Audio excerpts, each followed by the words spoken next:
김설단 작가님 원작 붉은 방 1화.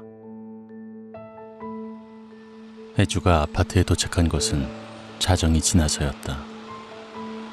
아파트 공용 주차장에는 이미 차들이 꽉꽉 들어차 있었다. 주차할 곳을 찾기 위해 혜주는 2번이나 주차장을 돌았다. 결국 출입구에서 멀리 떨어진 외진 곳에 협소한 공간에 차를 끼워 넣듯 간신히 주차했다. 워낙 바짝 붙여놓은 탓에 나중에 옆에 차가 빠져나가지 못하는 것은 아닌지 신경이 쓰였다. 어차피 내일 아침에도 일찍 나가야 하니 크게 걱정은 없었지만 그래도 혹시 차 주인이 새벽에 출근하는 사람이라면 문제였다. 차에서 내려 현관까지 걸어오면서 괜히 마음 한구석이 찜찜했다. 피곤한 하루였다. 어제도 브리핑 준비로 거의 밤을 새다시피 했고 오늘도 자정을 넘어 퇴근이었다. 몸은 지칠 대로 지쳤지만 기분은 나쁘지 않았다.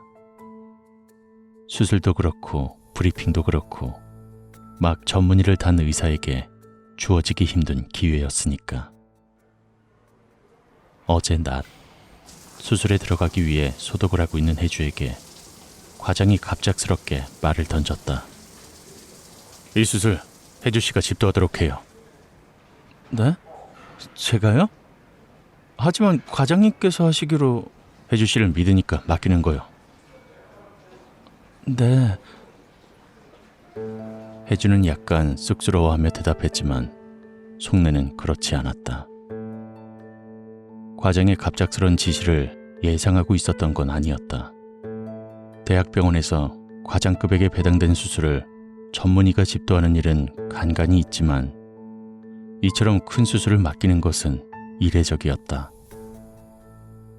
하지만 과장의 말이 떨어진 그 순간 혜주의 마음속에 떠오른 것은 겸손 섞인 승낙이 아니라 자신감에 찬 쾌재였다. 얼마나 이 순간을 기다렸던가. 어렵지만 성공하면 그만큼 실력을 인정받을 수 있는 수술이었다. 폐암 중기. 이미 왼쪽 폐의 절반이 암세포로 뒤덮여 있는 환자였다. 폐동맥까지 잠식해 들어간 암세포를 떼어내기 위해서는 동맥을 끊은 후 다시 이어야 하는 대수술이었다. 하지만 혜주는 자신 있었다. 혜주의 상상 속에서 그리고 꿈속에서 이런 류의 폐암 수술은 이미 수십 차례나 반복되었다. 때로는 맥박이 0으로 떨어져 버리기도 하고 때로는 수술이 성공적으로 끝난 후 환자가 벌떡 일어나 혜주를 쳐다보기도 했다. 혜주는 언제나 그 순간 꿈에서 깨어났다. 해서 꿈속 환자의 얼굴을 직접 본 적은 없었다. 꿈속 환자의 얼굴을 보지는 못해도 혜주는 그 환자의 정체를 알고 있었다. 혜주가 태어나기도 전에 폐암으로 돌아가신 흐릿한 흑백 사진으로밖에 만나보지 못한 아버지. 혜주는 꿈속에서 아버지를 수술하고 또 수술했다.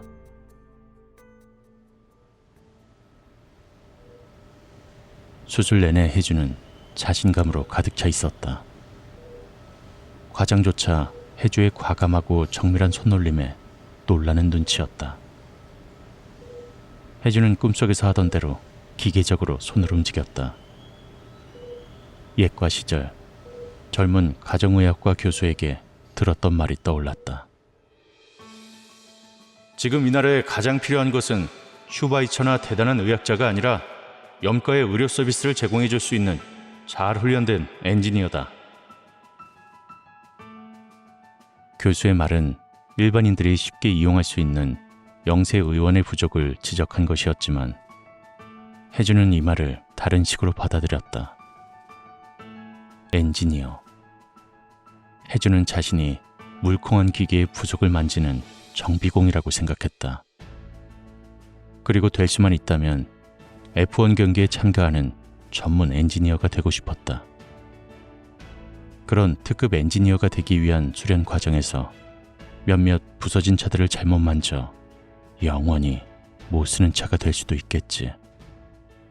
그러나 그 덕에 최고의 엔지니어가 탄생할 수 있다면 그런 작은 희생이 나쁜 것만은 아니다.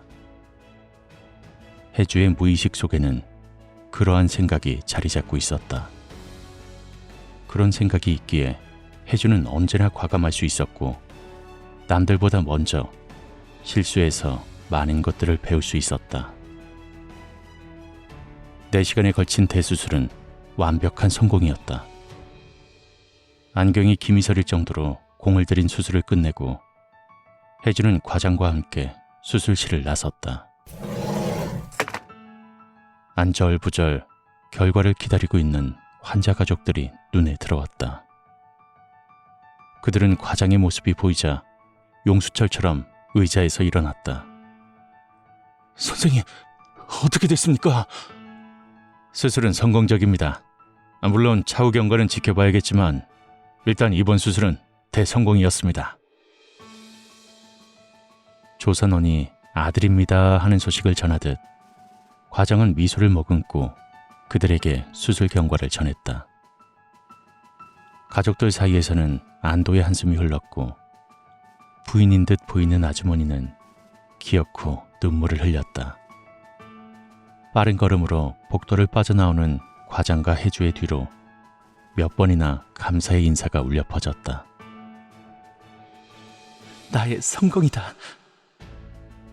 과장의 뒤를 따라 걸으며 해주는 속으로 되새겼다. 이것으로 과장에게 실력은 확실히 인정받은 셈이었다.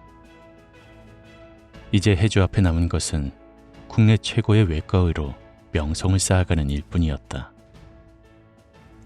현재 폐암 수술에 있어서는 국내 최고라 불리는 과장도 언젠가는 해주가 따라잡아야 할 목표였다. 내일 브리핑도 해주 씨가 준비하도록 해요. 과장이 걸음을 늦추지 않고 말을 던졌다. 네? 해주는 깜짝 놀라 물었다. 과장이 수술을 맡긴 것도 놀라운 일이었지만 이번 지진은 은근한 야망으로 가득 찬 해주로서도 전혀 기대하지 못한 말이었다.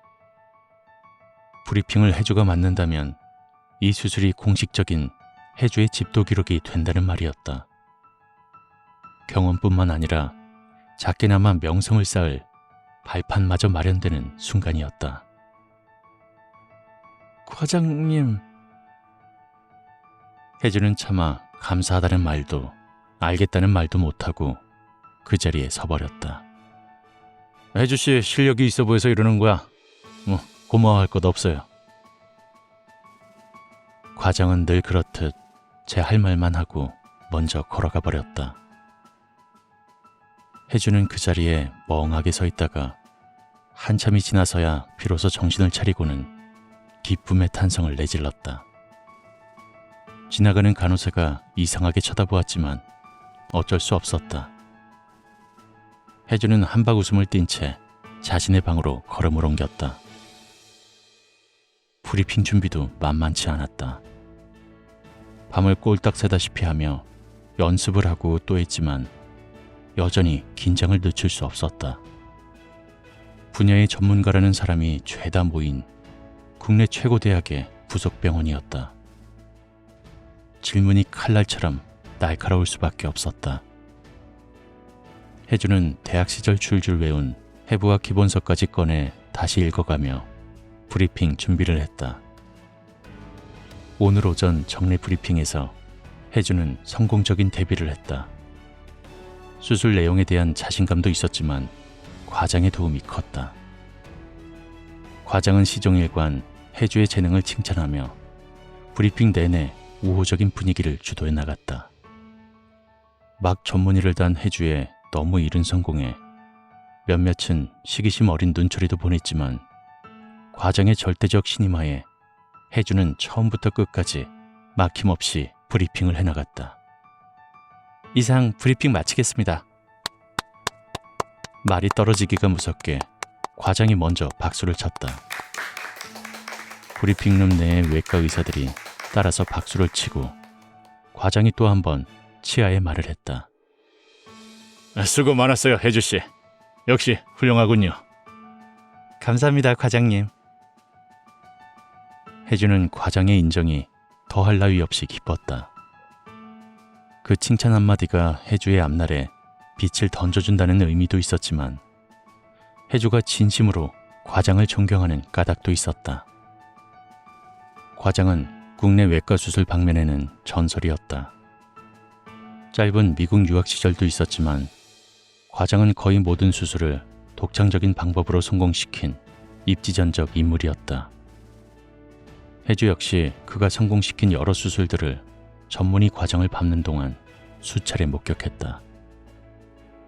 혜주가 과장을 존경하는 다른 이유도 있었다. 국내 최고 대학 부설병원의 과장이면서 국립보건원 연구이사, 거기에 보건원사나 폐암연구학회 회장까지. 과장은 그야말로 국내 외과의학계의 노른자위를 모두 차지하고 있었다. 청빈한 학문적 성공만으로 만족할 생각이 추호도 없는 혜주에게 과장은 이상적인 롤모델이었다. 과장의 인품 역시 존경의 대상이었는데 과장은 자신의 권력을 과시하거나 남용하는 법이 결코 없었다. 혜주와 같은 실력 있는 후학에게 순순히 길을 열어주는 것만 보아도 과장의 인간됨은 이미 짐작할 수 있었다.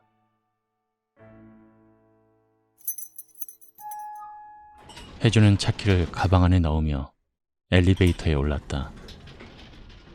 피곤에 찌든 몸이 오징어처럼 늘어지는 느낌이었다. 집에 들어가자마자 씻지도 않고 침대에 누워서 자는 상상을 했다. 하지만 화장은 지우고 자야겠지. 어쨌든 오늘 밤만은 세상 무슨 일이 있어도 푹 자리라 혜주는 다짐했다.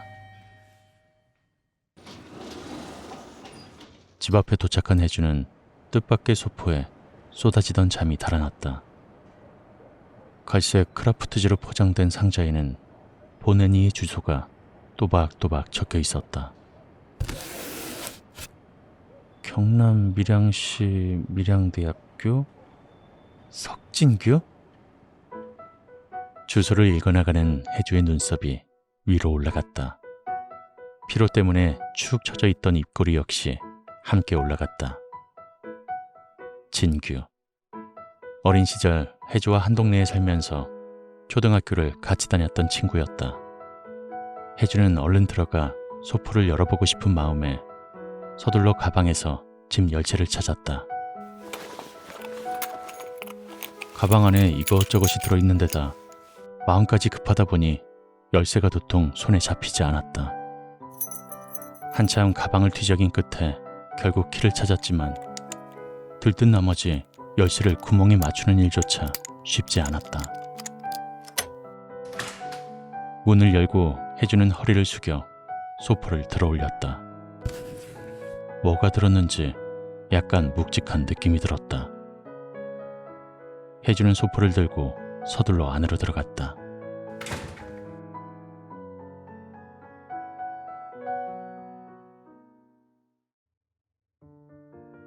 (87년) 여름이었을까. 그의 여름, 연막에 휩싸여 있던 서울과는 멀리 떨어진 밀양이라는 작은 고장.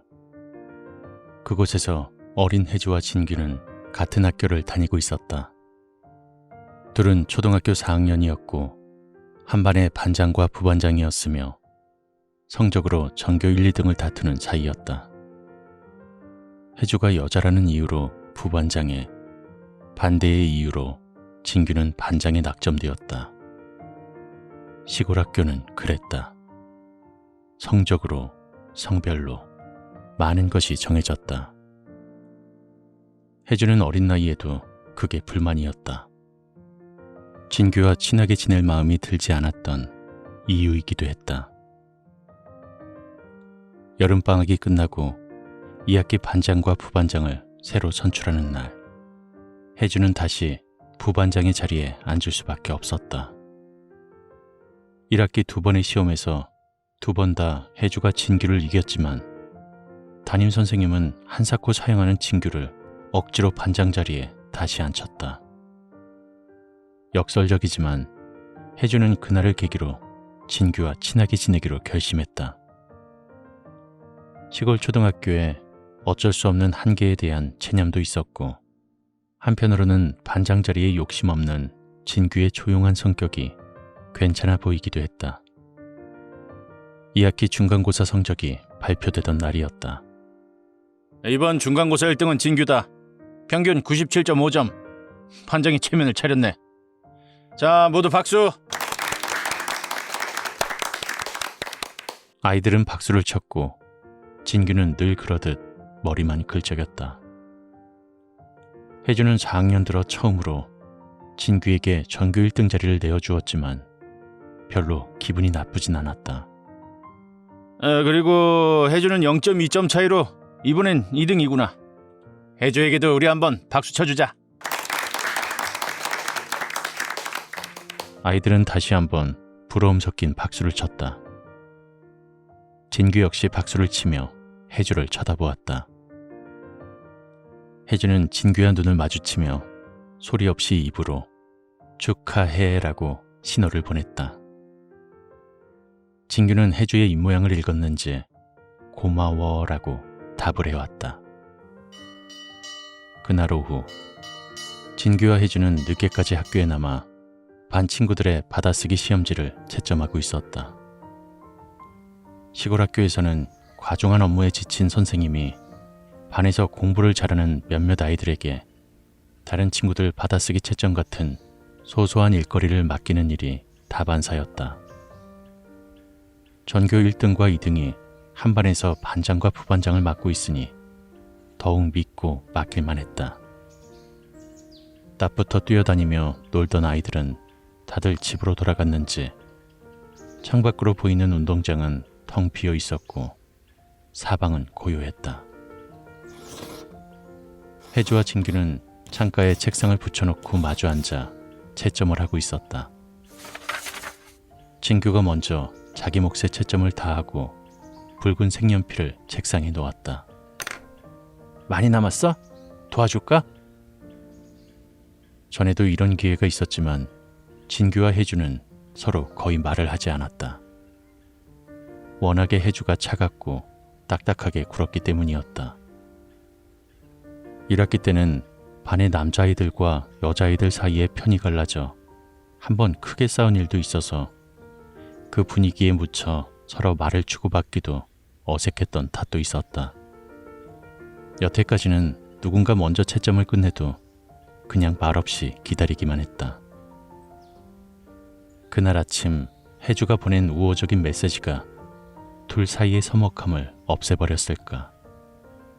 진규가 먼저 말을 걸어왔다. 잠깐만. 혜주는 자신의 앞에 놓인 마지막 남은 시험지를 마저 채점했다. 나도 다 했어. 혜주와 진규는 색연필을 놓고 서로 마주보며 씩 웃었다. 선생님 왜 안 오시지? 혜주는 뒷문을 돌아보며 말했다. 내가 가서 말씀드릴까? 그냥 기다리자. 좀 있으면 오시겠지. 그래, 그럼 그러자. 선생님을 기다리는 둘 사이에 다시 어색한 침묵이 흘렀다. 살짝 열린 창문 틈으로 가을 저녁에 선선한 바람이 불어들어왔다. 창가에 달린 흰 커튼이 붉은 노을과 바람을 품고 슬쩍 부풀어 올랐다. 혜주야, 넌 꿈이 뭐야? 또다시 진규가 먼저 말을 붙여왔다. 꿈? 응, 커서 뭐가 될 거야? 난 의사. 혜주는 별 고민 없이 대답했다. 왜? 암을 고치려고. 암? 아버지께서 암으로 돌아가셨대. 그렇구나. 안 됐다. 난 아버지 얼굴도 못 봤어. 나 태어나기 전에 돌아가셨거든. 혜주는 빨간색 연필을 만지작거리며 아무렇지 않게 말했다. 그때 선생님이 문을 열고 들어왔다. 채점 다 했니? 네. 그럼 그냥 거기 놓고 가거라. 수고했다. 네. 그래, 선생님이 좀 바빠서 그래. 미안하다. 다음에 선생님이 맛있는 거 사주마. 네, 선생님. 안녕히 계세요. 혜주와 진규는 가방을 메고 교실을 빠져나왔다.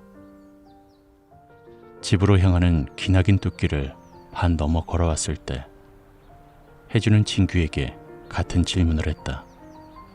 진규야, 넌 꿈이 뭐야? 나도 의사. 진규의 대답이었다. 의사? 왜? 혜주 너랑 같이 의사하면 좋을 것 같아서. 진규는 땅을 쳐다보며 들고 있던 신발 주머니를 괜히 크게 저었다. 혜주는 갑자기 진규가 마음에 쏙 들어버렸다. 그래, 우리 나중에 커서 같이 의사하자. 그래. 진규는 혜주의 말을 듣고 배시시 웃으며 말했다. 노을지는 긴긴 뚝길을 걸어가던 두 꼬마의 모습.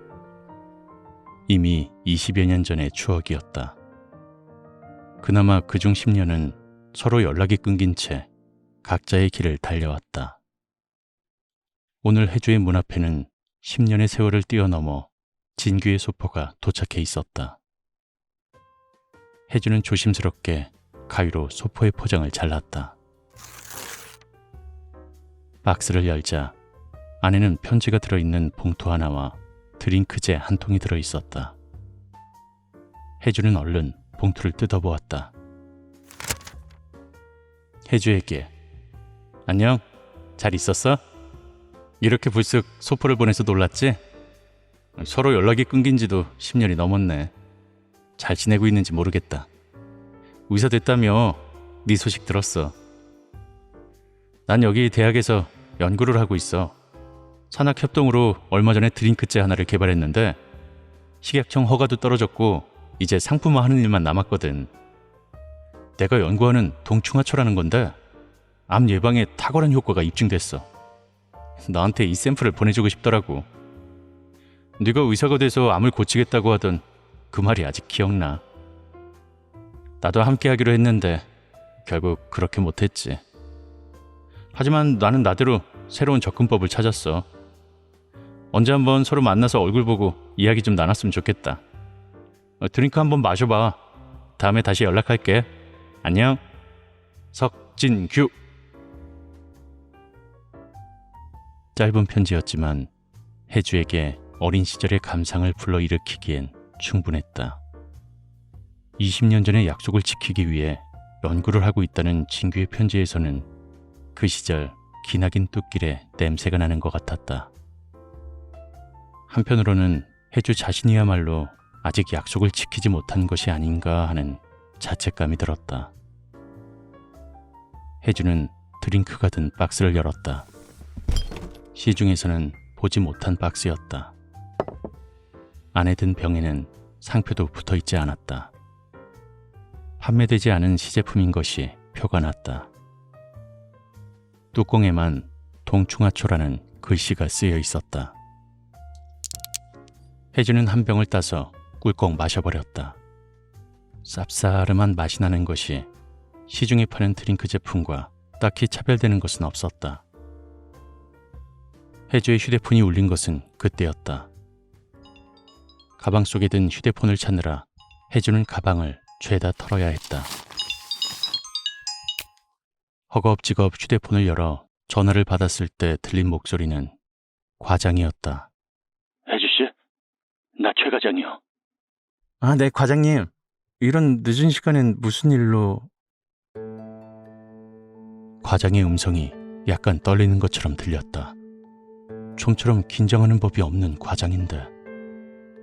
과장의 목소리와 이런 늦은 시간에 전화를 한 것을 보면 굉장히 중요한 일이 틀림없었다. 급한 환자일까? 혜주씨, 지금 날 좀 도와줄 수 있겠소? 과장님, 무슨 일이시죠? 전화로 말하긴 어려운 사안이요. 하지만 무척 중요해요. 꼭 혜주씨가 날 좀 도와줬으면 좋겠는데. 저야 과장님께서 부탁하신다면 언제든지 도와드려야죠. 지금 어디세요? 일단 병원으로 와주게. 네, 지금 제가 병원으로 갈게요. 고마워요, 혜주 씨. 과장의 전화가 끊어졌다. 도대체 무슨 일인지 더욱 궁금해졌다. 혜주는 서둘러 백에서 꺼낸 물건들을 다시 쓸어 넣었다. 과장이 이토록 급하게 혜주를 찾을 만한 일이라면 한시도 지체할 수가 없었다. 가방을 들고 문단속을 하고 나오며 혜주는 주차에 대한 걱정이 참 쓸데없었다 싶어 싱긋 웃고 말았다. 그때 혜주는 진규가 보낸 드링크의 뚜껑이 자신의 가방 속에 섞여 들어간 사실은 알지 못했다. 그 뚜껑이 혜주에게 얼마나 큰 행운을 안겨다 줄 것인지 역시도